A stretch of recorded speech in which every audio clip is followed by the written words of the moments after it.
Panganay ako sa aming anim na magkakapatid at ako rin ang nag-iisang lalaki sa aming anim. 17 years old ako nang sumakibilang buhay si Papa at dahil wala namang hanap buhay si Mama at nag-aaral pa ng elementary ang ilan sa nakababata kong kapatid, noong magkaroon ako ng trabaho, halos walang natitira sa aking sahod para naman sa aking sarili. Doon ko naramdaman na marahil ang nagiging pakiramdam ni Papa dahil sa pagkakaroon niya ng malaking pamilya sa hindi naman sapat na kita araw-araw. Pero hindi ko naman inisip na kami ang dahilan ng kanyang pagkakasakit, panghihina ng katawan at kalaunan, tuloy na siyang binawi sa amin. Graduate na ako noon ng high school at isang taon na ring tambay. Bagamat hindi ko naisip na paano na kami sa pagkawala ni Papa, pero tila paggising ko isang umaga, na-realize ko na nakakaawa naman ang mga kapatid ko sakaling hindi sila makatapos ng pag-aaral. Sakaling sapitin nila ang naging sitwasyon ni Mama sa sitwasyon na nawalan ng asawa, walang trabaho, at may mga anak na hindi pa kayang mabuhay sa sariling mga paa. At bigla na lang ay pumasok sa aking isip na hindi ko dapat sila pabayaan at dapat higit pa sa pagtatapos ng high school ang marating nila. Halos hindi ko kasi kayang tingnan si Mama dahil sa tila kawalan ng bukas dahil sa pagkawala ni Papa. Saan nga naman siya kukuha ng pampaarala? Bilang kuya sa aking mga nakababatang kapatid, ginawa ko ang nararapat. Pero ang lahat naman ng aking hirap at sakripisyo, ipinapakita ni Mama kung paano siya nagpapasalamat. At siguro, dahil na rin sa maagang pagkawala ni Papa, marami siyang namimiss na sandali na sa akin ay kanyang ipinaranas.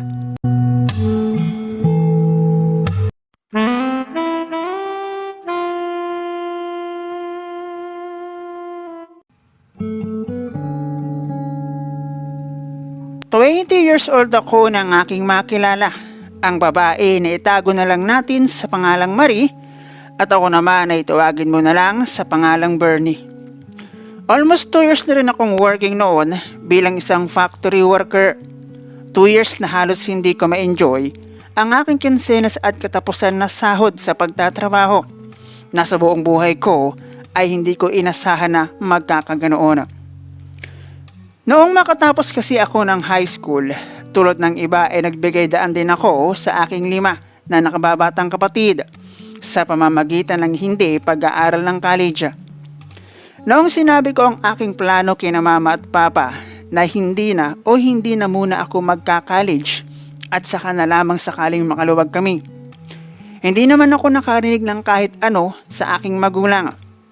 Nagtanong sa akin si Papa na ano naman raw ang gagawin ko. Sinagot ko si Papa ng bahala na muna.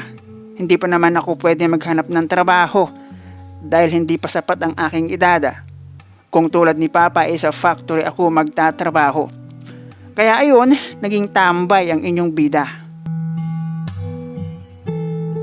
Pag wala sa bahay ay nasa basketball court ako ng aming barangay. O di kaya naman, naghahatid sundo ako sa aking kapatid sa school kapag hindi pwede si Mama. Nang mga panahon na iyon, hindi ko naiisip na wala akong nakikita sa hinaharap ay mawawalan kami ng padre di pamilya.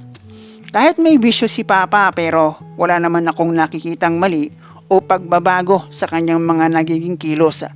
Basta madalas nilang sabihin sa akin na bilang panganay raw, responsibilidad ko ang mga kapatid kong babae. Ang mga sinasabing iyon ni Papa, kinasanayan ko na at hindi ako nagbibigay ng anumang kahulugan. Hindi ko lang kinokontra si Papa. Lasing Alam ko naman na walang matinong usapan kapag kargado ng alak ang kokote ng isang tao. Natatawa na lang ako tuwing mababanggit iyon ni Papa. Bukod doon, isigulaki lang ako sa buhay. Walang iniisip kundi ang mag-enjoy sa buhay kasama ang barkada na kahit nga magjowa hindi pumasok sa aking kokote. At kontento na sa tulong ni Maria. Kung paano nagsimula ang karamdaman ni Papa, simple lang. Mabilis, parang bulkan na biglaan na lang sumabog.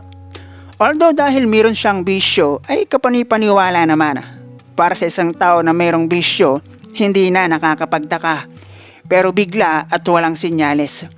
Basta isang umaga bigla na lang hindi makabangon si Papa nang hihina at walang ganang kumain.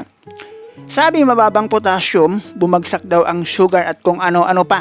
Dahil si Papa hindi naman nagpadala sa ospital at dagdag gastos pa raw.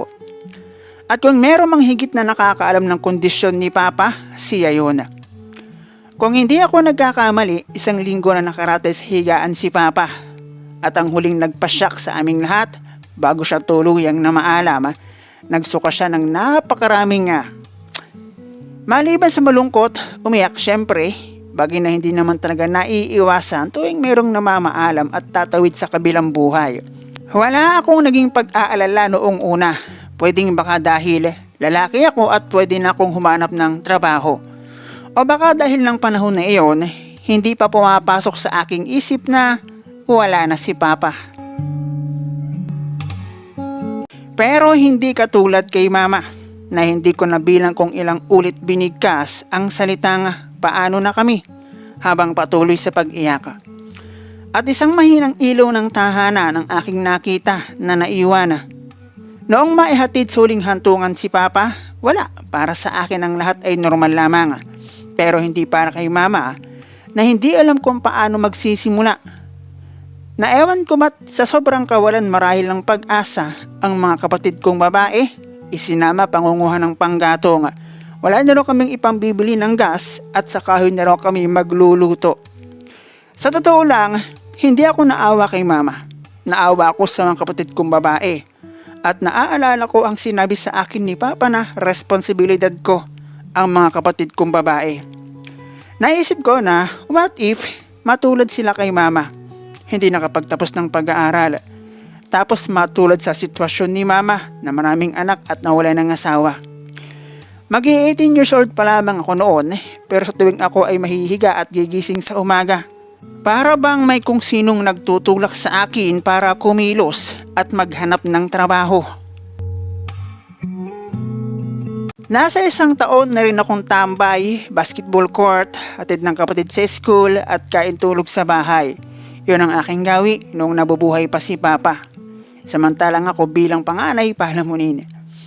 Pero mula kay Papa, wala akong naririnig na kahit anong salita na ikasasama ng loob ko. Siguro sinadyan na yun. Noong mag-18 years old ako, naghanap ako ng trabaho at hindi pala yun ganun kasimple.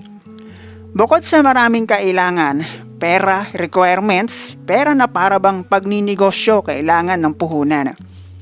Hindi nagtagal, natanggap ako bilang isang factory worker. Masaya. At ang naisip ko noon, magkakaroon na ako ng pera. Unang sahod ko, pamasahe lang pang araw-araw ang naiwan sa akin. Ikalawang sahod ko, ganon pa rin.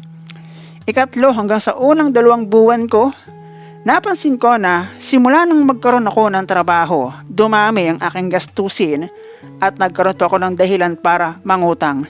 Buisit na yan. May trabaho pero ang laman ng aking bulsa, pamasahe. Hindi ako makaipon na para bang palagi akong nasa umpisa. Gastusin sa bahay, baon ng kapatid, pagkain at kung ano-ano pa. Ganun pala maging lalaki. O baka naman dahil sa ako lamang ang mayroong trabaho sa bahay.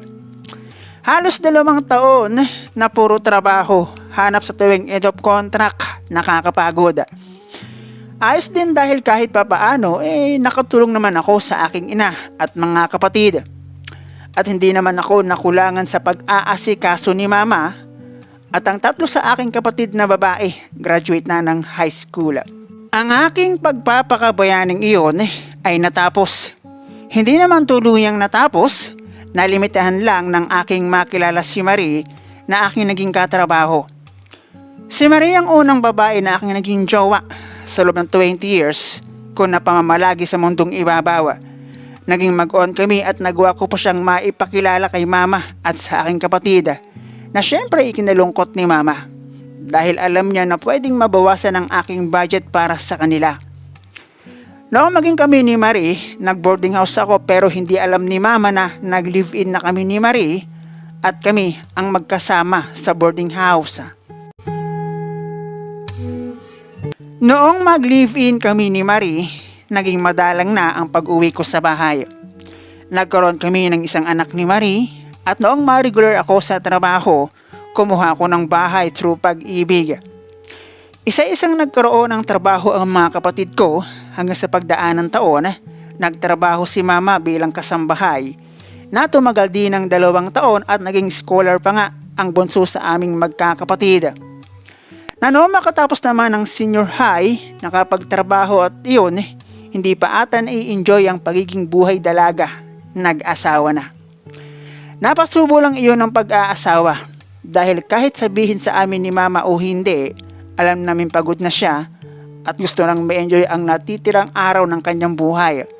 At para tuluyang makalaya, pag-aasawa ng aking mga kapatid marahil ang nakita niyang solusyon.